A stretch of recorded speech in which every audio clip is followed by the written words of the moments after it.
Olá a todos, eu sou João Lúcio Guzmán, para quem não me conhece.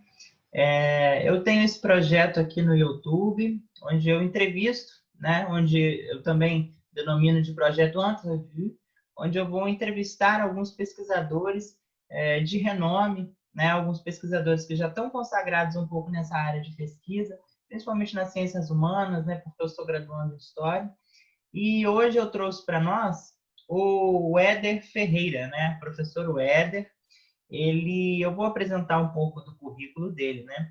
Ele é professor do ensino básico, técnico e tecnológico do Instituto Federal, né, de Muriaé, o Instituto IF-Sudeste, né, Éder? O Isso. IF-Sudeste, Minas Gerais, né? Pós-doutor em História pela Université Paris-Marne-la-Vallée, em 2015. Doutor em História Social pela UFRJ, em 2014. Mestre em História pela UFOP, Universidade Federal de Ouro Preto, em 2009.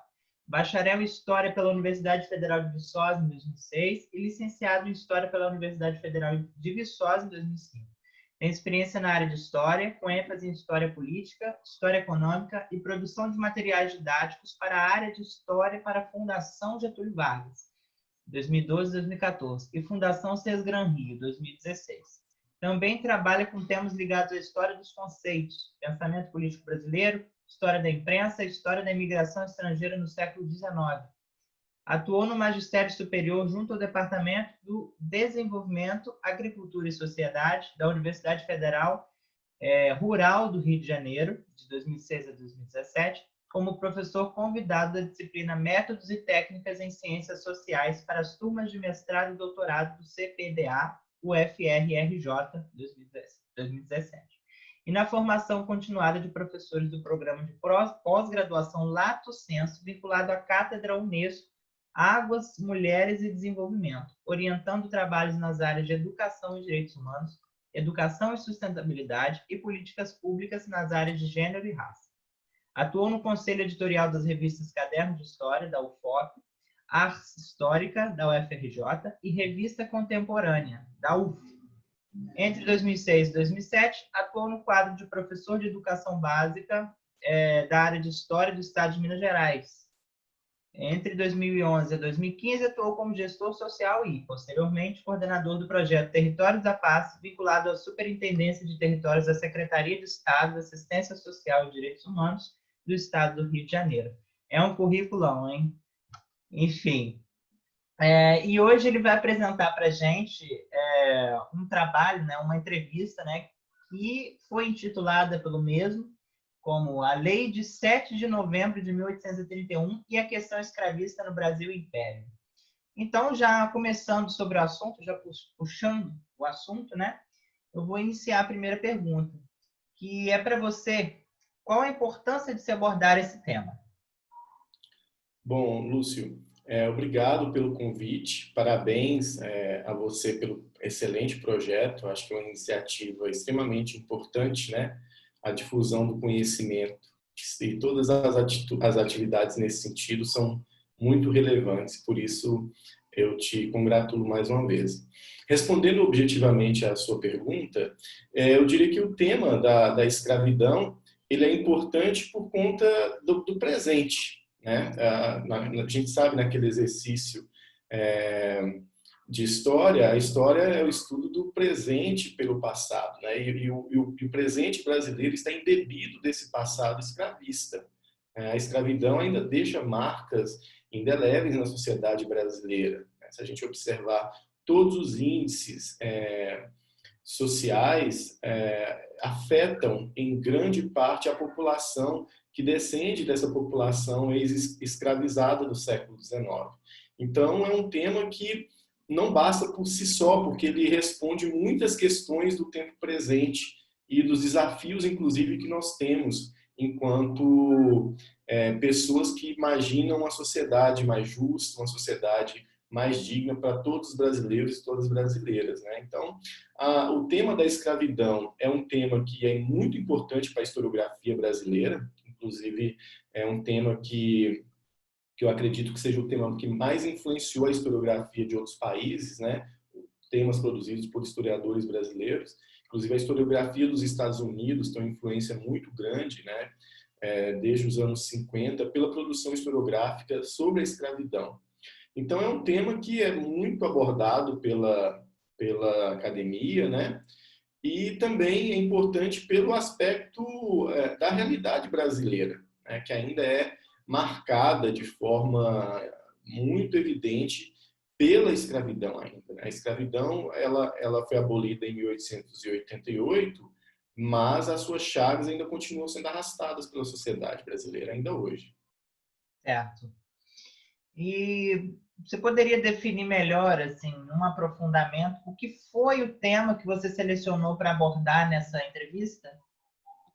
Certo. Bom, o tema que nós vamos tratar aqui hoje trata especificamente de uma lei que foi aprovada durante o período do Brasil, do período das regências, né? Especificamente do período da regência do Feijó.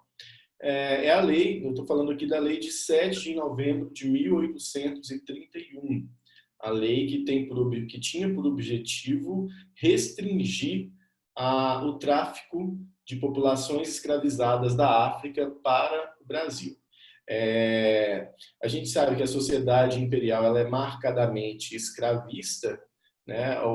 Antes mesmo da primeira Constituição, já em 1823, o José Bonifácio apresenta, né, ele faz uma representação aos deputados, né, reunidos em Assembleia Constituinte sobre o problema da escravidão, né, e ele aponta na representação que ele apresentou todo o problema que esse mecanismo poderia trazer para o futuro da sociedade brasileira. E ele dizia que era importante, lá em 1823, de antemão, que a Assembleia aprovasse uma lei para extinguir o tráfico de população escravizada e, paulatinamente, libertar as populações cativas no Brasil. Ele dizia que isso seria fundamental para amalgamar a sociedade brasileira, para que essa mácula, né, para que esse elemento que impediria o progresso da nossa sociedade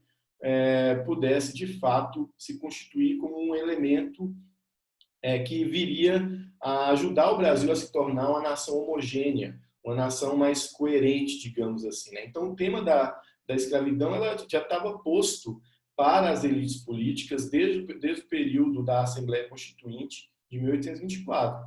Aliás, a escravidão já era tema em assembleias desde a Revolução Francesa, né? Quando, em 1792, a Assembleia Francesa decreta a abolição da escravidão, já que era um modelo de trabalho condenado pelo pensamento iluminista.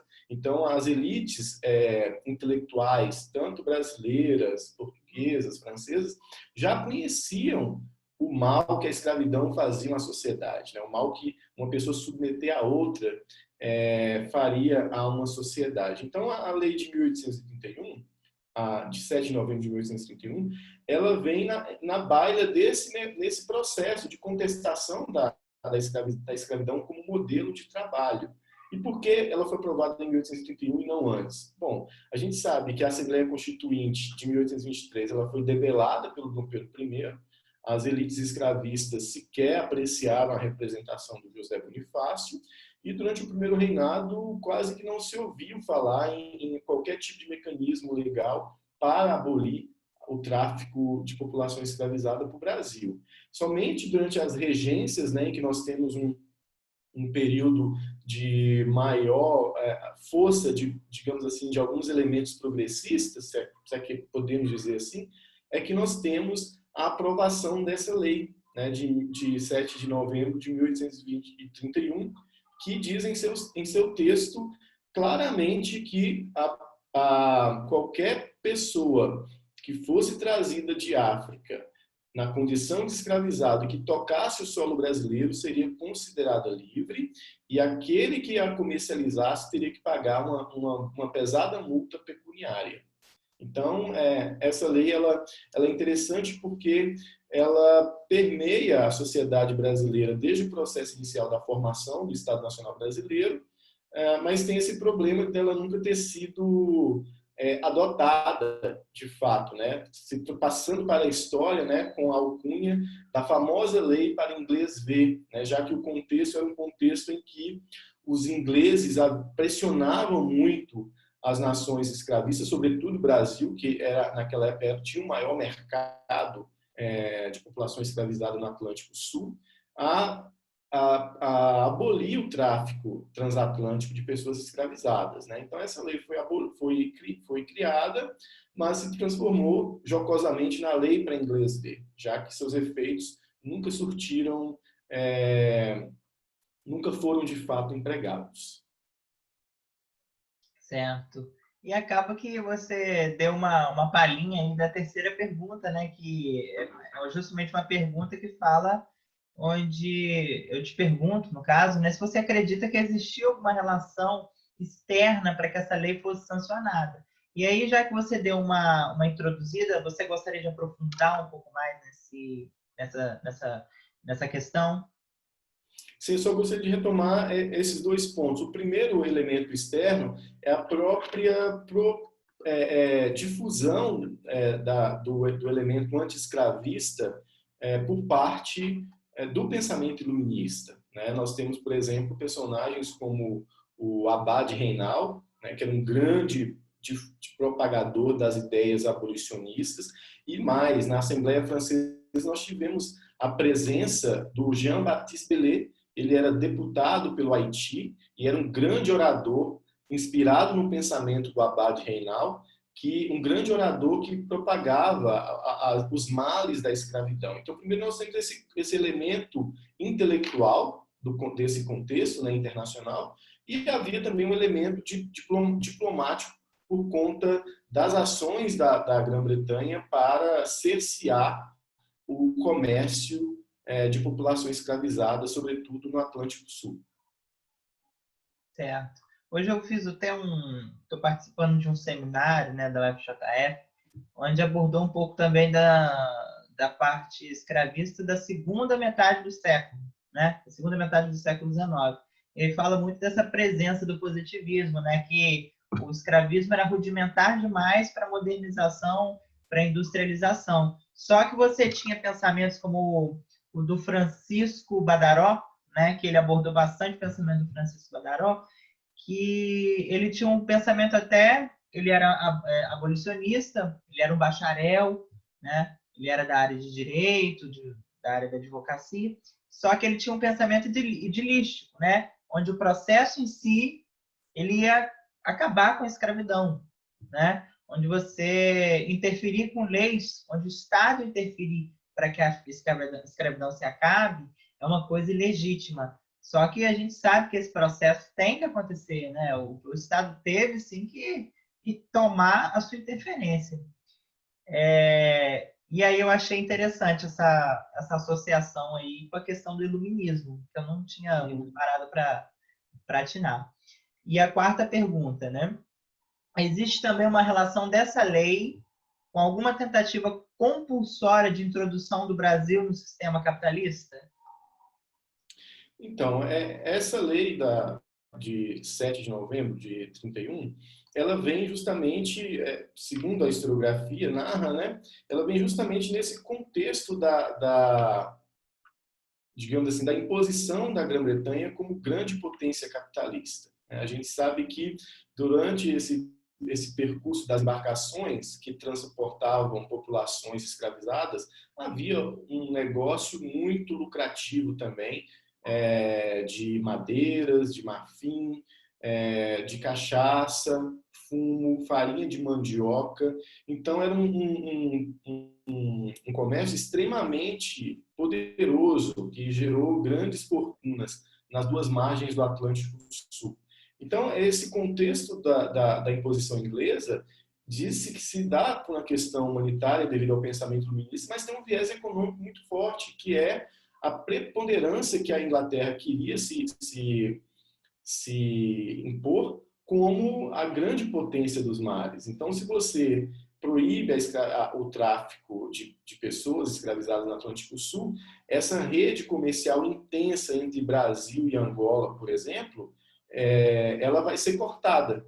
né? E aí a Inglaterra se aproveitaria desse corte dessas redes de comércio para ocupar esse espaço. Entendi. E a próxima pergunta se trata do seguinte questionamento. Você acredita, né, que existe algum impacto social para essa camada escravizada a partir dessa lei? Ou foi só uma questão assim, igual aquele termo, só para inglês ver, não serviu de nada, não teve seu impacto social direto? Então, é um problema muito, muito sério essa aprovação dessa lei, porque o impacto que nós tivemos foi justamente a aceleração do tráfico, né? Se por um lado nós temos uma lei que diz com todas as letras que era proibido o tráfico transatlântico de escravizados, por outro lado, a partir justamente desse ano de 1831, nós vamos ver aumentado o volume das populações que adentraram nos portos brasileiros. Eu gostaria de compartilhar com a sua audiência esse quadro em que aponta, e você me avisa quando já estiver sendo visualizado. É possível visualizá-lo? Ainda não. Certo. Talvez eu precise aprovar alguma coisa. Deixa eu abrir aqui novamente o Zoom. Compartilhar a tela. Está dizendo aqui que você desativou o compartilhamento de tela do participante.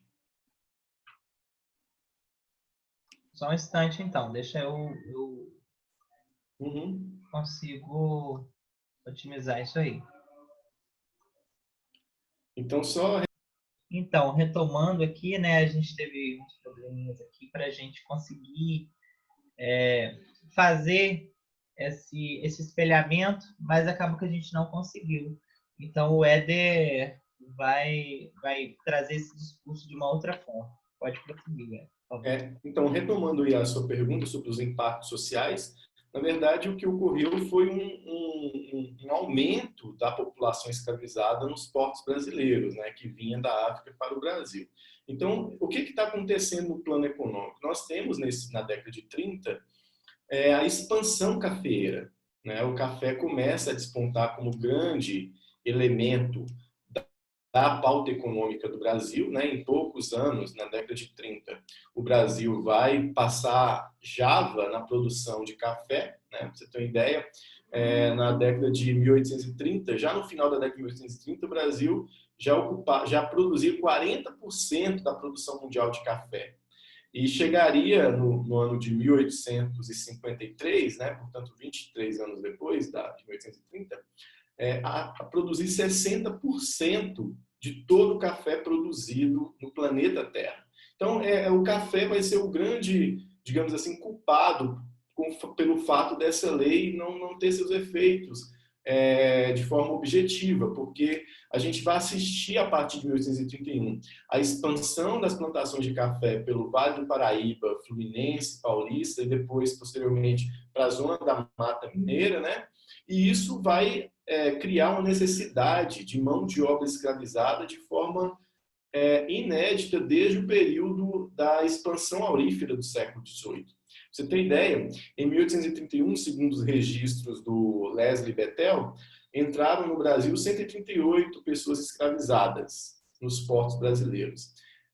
Em 1800, e o pico da entrada foi em 1848, com 60 mil pessoas escravizadas entrando nos portos, né? Então, só para tomar aqui alguns outros anos, 1831, 138, 1835, 745, 1836, 4.966. E aí nós temos um grande salto no ano seguinte. 1837, 35.209.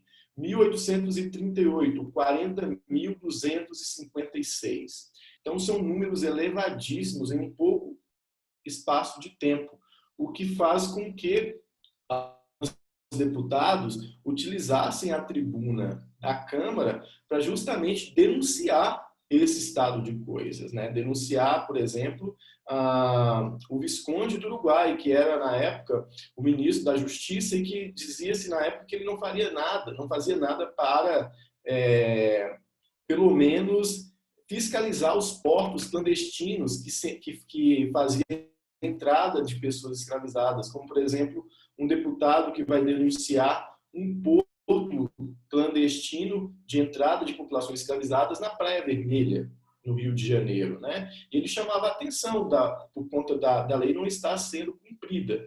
Então, a produção cafeeira, ela meio que desvirtua completamente os efeitos da lei devido à pressão que a elite escravista e cafeeira vai fazer para dar continuidade ao comércio, né, ao tráfico de populações escravizadas da África para o Brasil. Então, o que a gente vai observar é uma aceleração da chegada dessa mão de obra escravizada a partir de 1831, o que é uma triste ironia, né? Sim.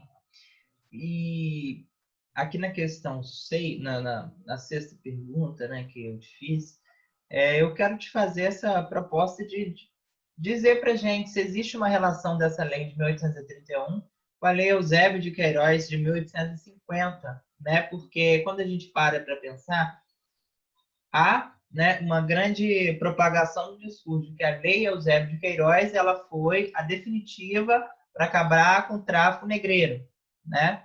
Mas você teria alguma coisa a dizer sobre isso? Existe uma contradição sobre isso?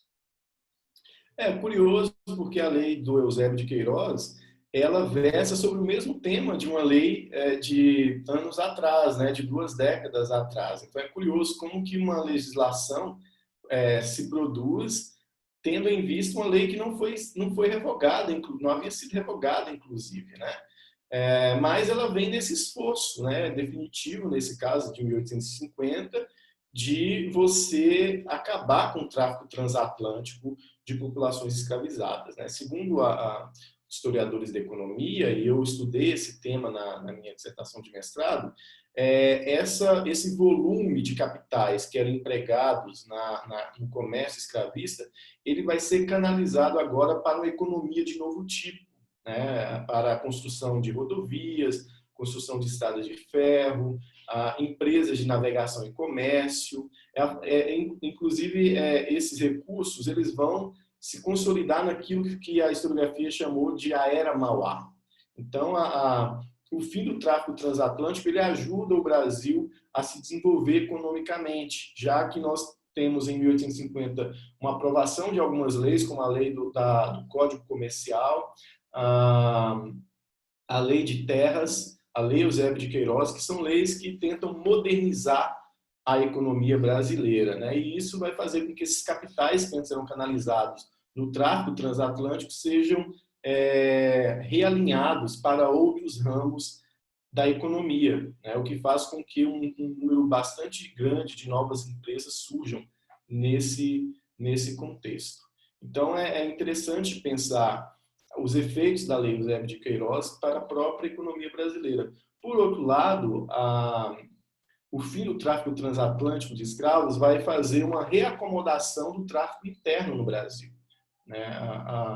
A falta de mão de obra escravizada, que era suprida constantemente pelos navios negreiros, né, pelos terríveis tumbeiros, vai fazer com que haja um rearranjo dos plantéis escravistas e essa distribuição no Brasil Império, né? Inclusive vai começar a haver um tráfico interno, principalmente das regiões sul do Brasil e nordeste para o sudeste, devido à ampla expansão do café, inclusive gerando problemas, né? As autoridades do sul do Brasil eles sempre remetiam cartas à administração do Rio de Janeiro reclamando da falta de braços devido à intensa venda de população escravizada das regiões sul para o sudeste brasileiro. Então, essa característica étnica, digamos assim, do sul, mais preponderantemente branco, não é necessariamente pelo volume da população imigrante, que começa a chegar também a partir de 1850, mas também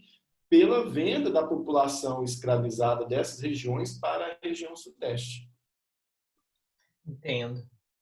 É, e assim, pegando essa carreira de fazer essas alusões, essas referências, você conseguiria fazer uma referência, uma alusão à lei de 1888, a Lei Áurea, com essa lei de 1831? Uma lei assim, uma lei não, uma associação sociológica, digamos assim, teve peso, né? A questão do peso, a questão dos resultados e afins. Você conseguiria fazer?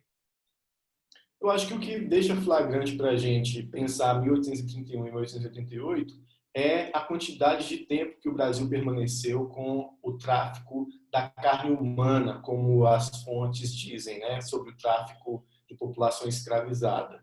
E isso revela o aspecto reacionário das elites brasileiras, né? O Brasil foi a última nação do Ocidente a decretar o fim da escravização de pessoas, algo que era uma vergonha internacional, né? Países do mundo inteiro, do Ocidente, na verdade, faziam inclusive clubes abolicionistas, como ocorreu no Brasil. Então, a longevidade da escravidão e a sua aprovação somente no final do século XIX, tendo uma lei que já versava sobre não a abolição, mas a restrição do comércio em 1831, só revela o quanto que as elites não tinham compromisso com uma sociedade, com um país mais justo, um país igualitário, um país em que respeitasse as liberdades e os direitos da pessoa humana que já estavam inscritos no pensamento ocidental desde o século XVIII, desde o Iluminismo.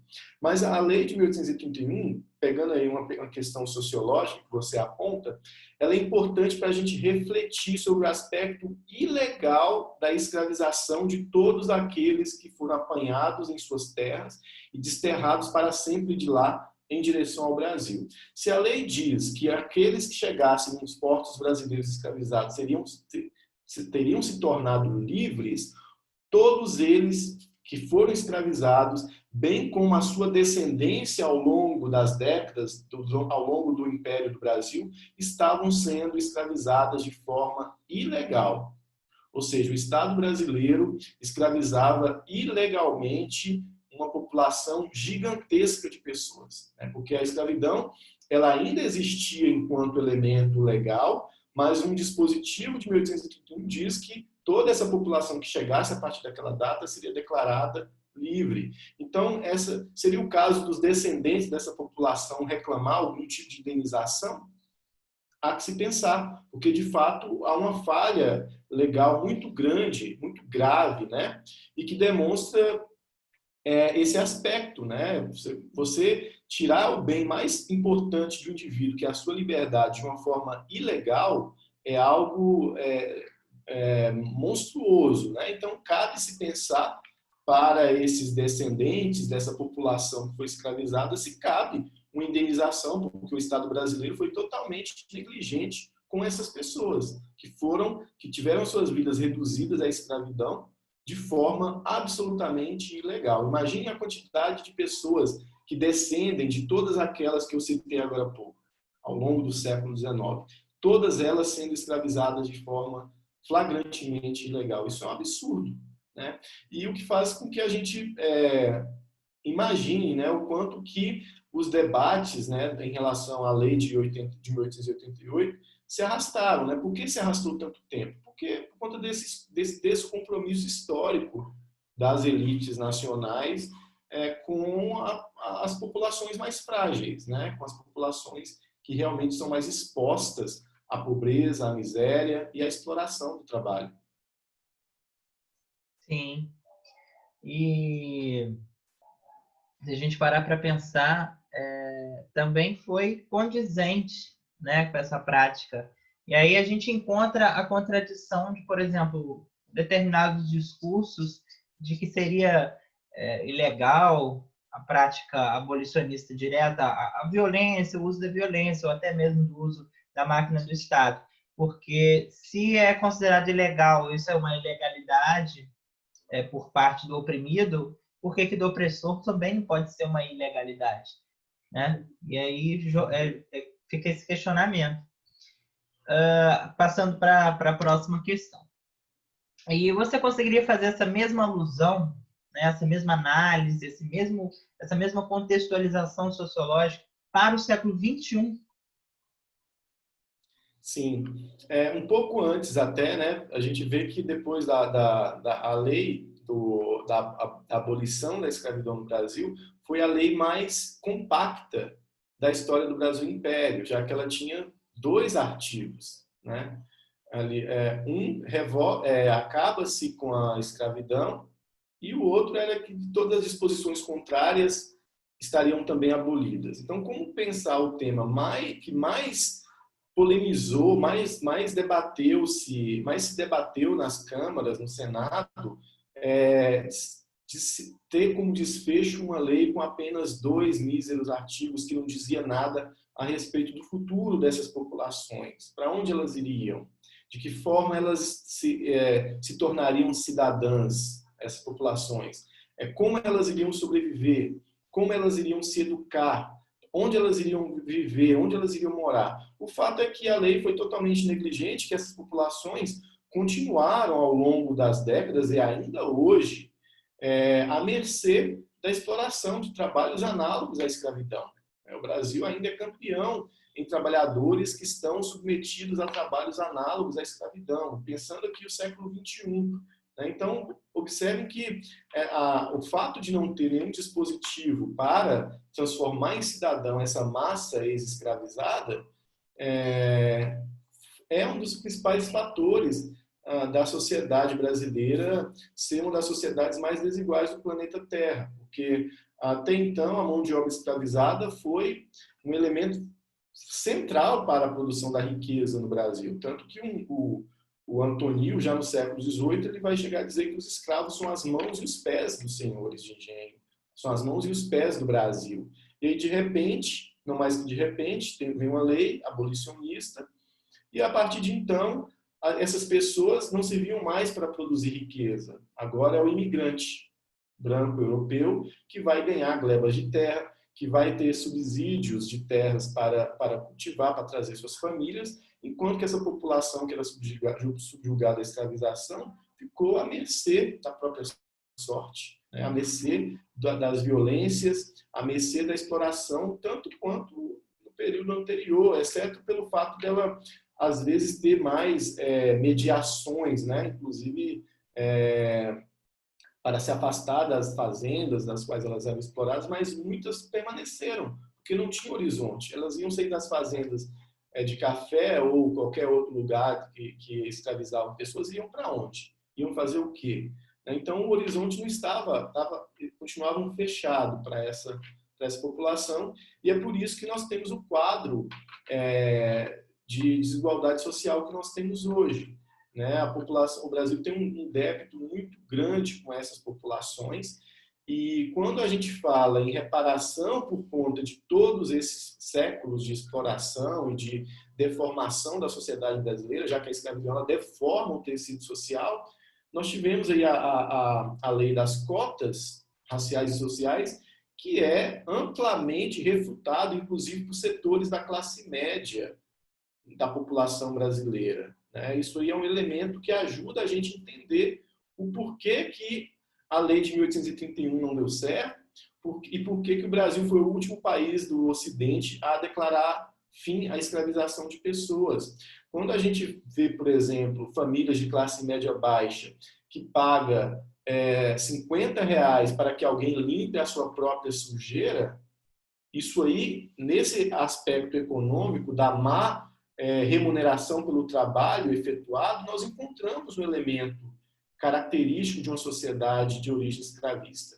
A professora Laura de Mello Souza, ela tem uma entrevista, ela vai dizer o seguinte: quando uma criança, na manhã, quando ela desperta, tira sua roupa e deixa essa roupa no chão, porque ela vai saber que a empregada vai pegar e vai guardar e colocar no cesto de roupa suja, nesse ato, por mais corriqueiro que seja, também existe um elemento que está profundamente arraigado numa sociedade escravista. Há o preconceito pelos trabalhos manuais, por exemplo. Né? As empregadas domésticas só recentemente tiveram uma lei que as protegesse, né? Com a legislação aprovada pelo Congresso Nacional, inclusive quem foi a relatora foi a deputada Benedita da Silva, que foi empregada doméstica, que viveu na pele as agruras de ser uma trabalhadora doméstica no Brasil. Então, assim, perceba que só no século XXI nós tivemos uma legislação para proteger as trabalhadoras e os trabalhadores domésticos, né? O que aponta para a gente esse elemento de longa duração desse comportamento escravista das pessoas, né? O preconceito com o trabalho manual, como eu falei, e a baixa remuneração pelo trabalho doméstico é um elemento característico disso. As classes média, classe média baixa, ela chega a comprometer parte do seu orçamento para que alguém limpe sua própria sujeira. Isso é algo inimaginável, por exemplo, na Europa, em que pessoas que têm um padrão de renda muito melhor do que a classe média baixa brasileira não têm como costume ter alguém que trabalha dentro de sua casa para limpar aquilo que ele próprio sujou, né? Isso é algo que realmente escancara esse aspecto escravista da nossa sociedade, em pleno século XXI. Muito, muito boa análise. Gostei. E, assim, por último, eu deixei até isso no roteiro, ficou bem esquisito, né? Porque eu repeti a primeira. Porque, na verdade, o que eu gosto de fazer, assim, por último, é perguntar se você quer deixar algum recado, assim, talvez sobre alguma experiência de vida sua, sobre alguma coisa, assim, que você estudou, uma coisa que você interessa. Um recado para a posteridade, né? Que responsabilidade, hein? Sim. Bom, se eu pudesse falar alguma coisa, eu diria que a gente não pode perder o foco de viver uma sociedade mais justa, uma sociedade que exista para o bem das pessoas, né? E aqui eu lembro muito do Darcy Ribeiro, que dizia de forma muito triste que é inaceitável um país tão rico como o Brasil, que produz a oitava riqueza, todos os anos nós produzimos a oitava riqueza do planeta Terra, tenham 10 milhões de pessoas que vão dormir sem ter o que comer. Isso é inaceitável. Isso não veio por um acaso, né? Então acho que todos nós, né, todos temos que nos mobilizar para alcançar uma sociedade mais justa, porque é exatamente essa injustiça, essa desigualdade social que gera a violência. O Brasil é uma das sociedades mais violentas do mundo por conta da desigualdade social. Essas pessoas não têm, a maioria dessas pessoas que vivem no sul, nas periferias, nas pequenas cidades do Brasil, elas são totalmente desassistidas pelo Estado. Então, nesse caso, é importante que toda a sociedade se preocupe com o bem-estar de toda a população brasileira. É inaceitável que a gente viva uma situação em que estamos beirando novamente a reentrada no mapa da fome. É o Brasil que se livrou dessa chaga que nos acompanha há séculos, né?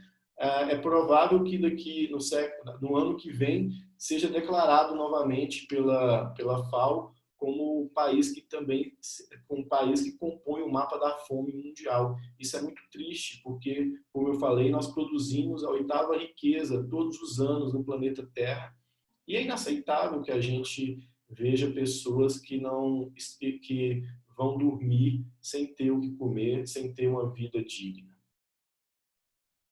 Isso é verdade.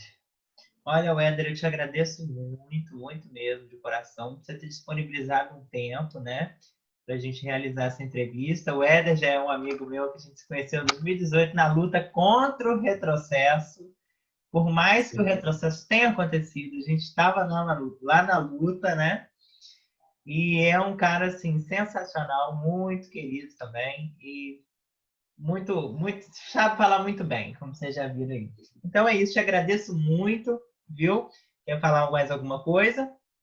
Só te agradecer também, obrigado pela oportunidade de poder falar, obrigado por ter feito esse projeto magnífico, e a gente tem que sempre utilizar de todos os instrumentos necessários para promover o conhecimento, né? Então, por isso eu te agradeço pela oportunidade mais uma vez e desejo muito sucesso nesse projeto. Muitíssimo obrigado. Então é isso, galera. Vamos compartilhar esse vídeo, né? Vamos compartilhar o canal, que esse já é a terceira entrevista que eu estou realizando, né, para postagem. Já fiz um com o professor Ângelo Mário, né, professor doutor Ângelo Mário, onde eu falei sobre as religiões de matriz africana, principalmente candomblé, e fiz com a professora doutora Alexandra Silva, né, da UERJ, se não me engano, que a gente falou também sobre as lutas da população negra pelo direito à educação. Tá? Então é isso. Até uma próxima e fechou.